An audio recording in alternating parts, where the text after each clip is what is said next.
السلام عليكم ورحمة الله وبركاته. أهلا بكم بقناتنا بالمصري والمغربي. اليوم هنعمل فطاير باللحمة المفرومة، وإن شاء الله تشوفوا معايا الطريقة. والفطاير دي ممكن تحضروها كوجبة سريعة في العشاء، في الغداء. عايزين تروحوا رحلة يعني الوجبات دي يعني سهلة جدا وما بتاخدش وقت وسهلة التحضير.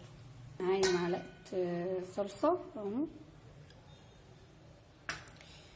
معايا بهارات لحمة، شطة اختياري، معلقة ملح صغيرة، فلفل اسود، بهارات لحمة. معايا معلقة صغيرة من الخل، معايا بصلتين،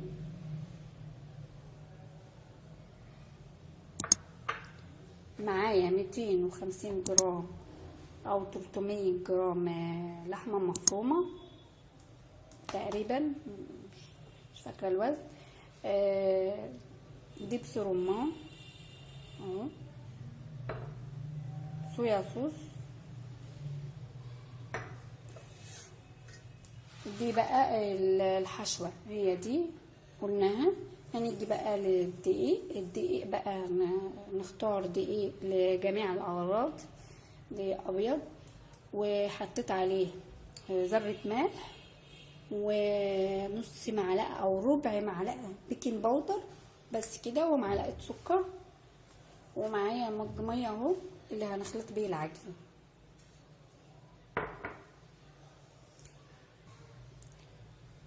انا هاجي للعجين. اول حاجة هبدأ بيها ان انا هعجن عشان اسيب العجينة ترتاح، لان هي كل ما ارتاحت كل ما ورقناها وعملنا بيها الحشوة كويس.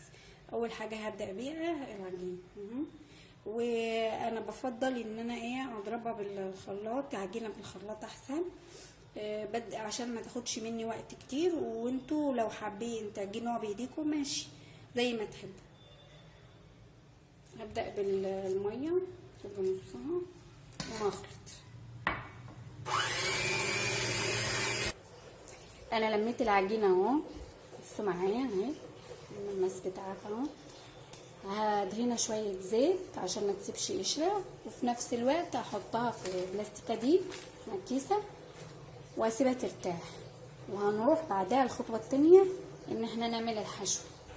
بعد ما سبت العجينة ترتاح، جبت طاسة على النار وحطيت عليها شوية زيت اهو، او زي ما تحبوا تحطوا سمنة اي حاجة، المادة الدهنية اللي انتوا تحبوا. هحط عليها بصلتين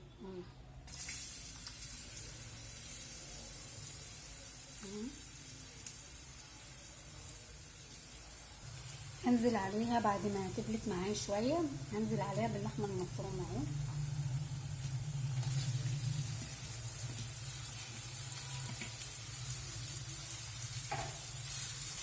هنزل عليها بالبهارات،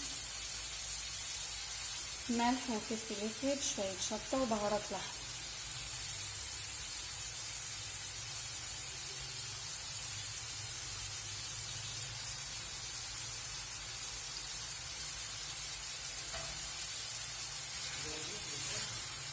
وهنزل عليها بمعلقة خل اهو، ودي تفرق كويس لان الخل بيدي اللحمة المفرومة طعم.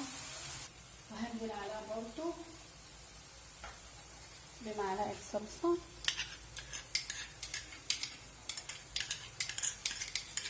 مش هقول لكم على الريحة اللي طلع منها، تحفة جدا.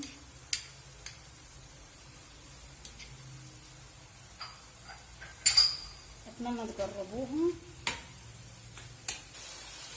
انا هاجي دلوقتي وهحط معلقة صويا صوص، انها بتدي طعم اهي، معلقة صغيرة، ومعلقة كمان دبس رمان بس، ربع معلقة كده.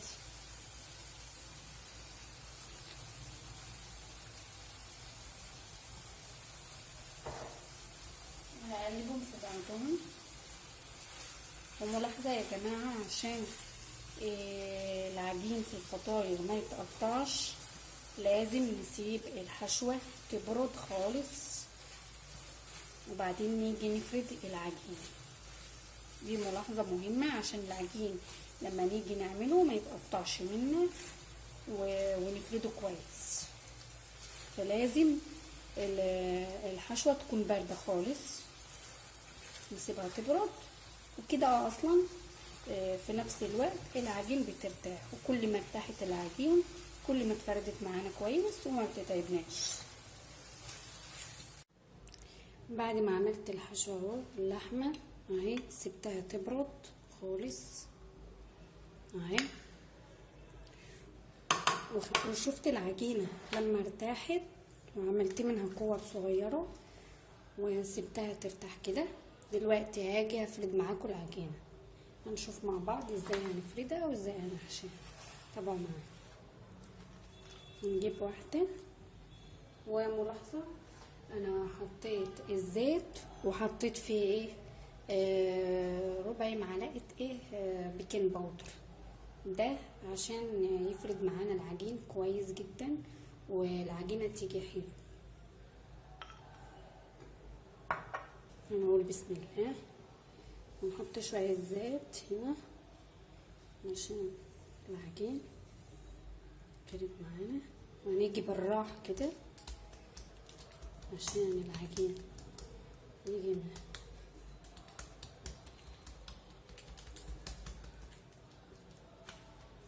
لازم العجينة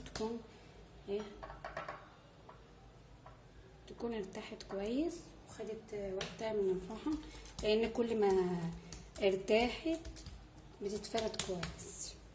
انا هستعمل النشابة عشان تساعدني في الفرد كده معايا. والعجينة بتبقى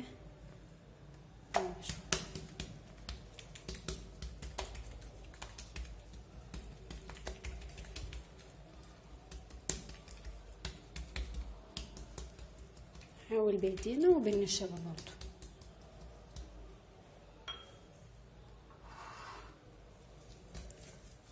كده تتفرد معانا كويس، عشان احنا عايزينها مورقة خالص.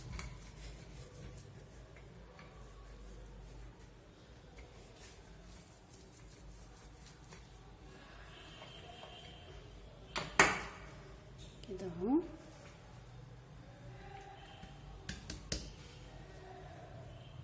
بصوا معايا هي حلوة جميلة كده مورقة، عشان تيجي في الحشوة مورقة خالص.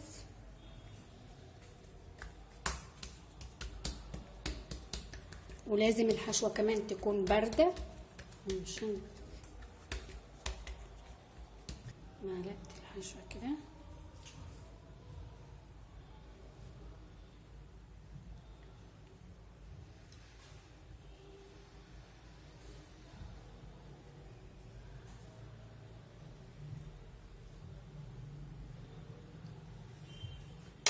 نمشي معاها بالراحة كده اهي. بصوا معايا حتى لو كانت خارجة من هنا مش مهم،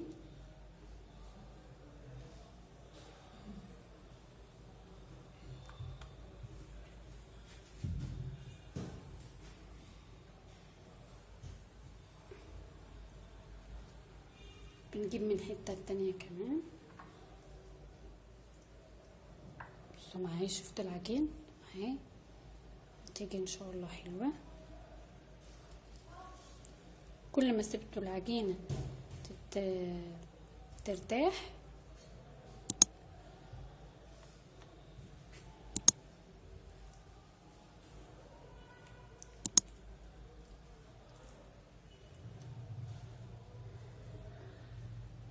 اهي. بصوا معايا هي دي. هجيب صينية وارص فيها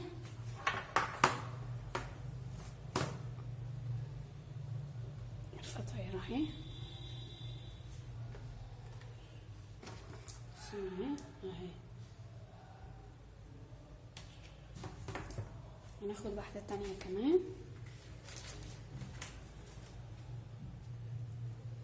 اوريكم الطريقه. ده كمان بنفس الطريقه.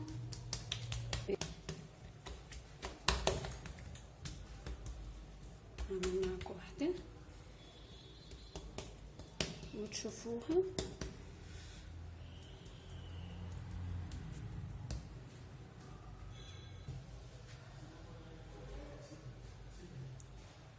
كده انا شفتي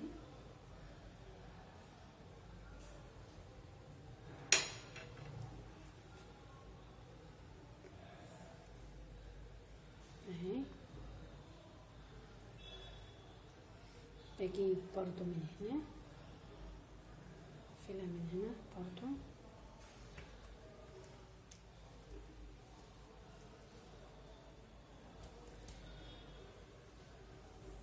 جيب الجنب تاني كمان ونيجي نقلب اهي. سهلة جدا.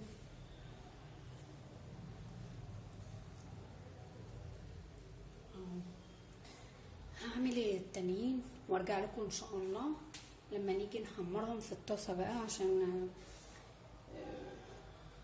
ما تحسوش بالملل في الفيديو. انا عملت 2 عشان اوريكم الطريقة، وهخلص التانيين وارجع لكم تاني ان شاء الله.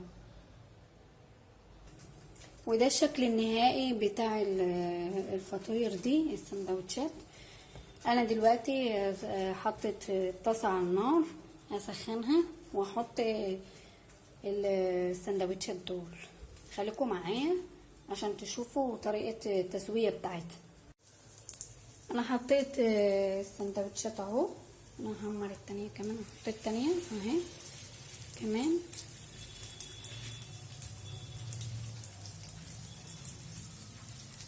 والنار تكون متوسطة عشان ما يتحرقوش ويدونا لون ذهبي كده.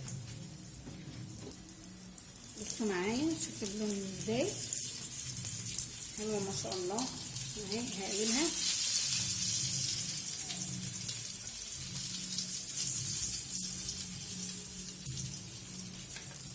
تمام. هاجي للتانية كمان كده.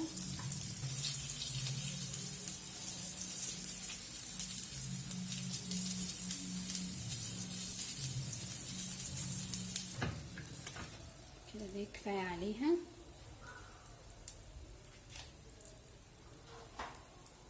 بصوا معايا اهي شكلها تحفة. ودي يا جماعة اكلتنا بعد ما خلصت اهو. بصوا معايا لونها بقى ازاي بعد ما سويتها، لونها ذهبي اهو، لذيذة كمان اهي. اتمنى تجربوها وتقولوا لي في تعليقاتكم. واللي مشتركش في القناة اول مرة بيزورنا في القناة يعمل اشتراك ولايك، واشوفكم في فيديو جديد ووصفة جديدة ان شاء الله. السلام عليكم ورحمة الله.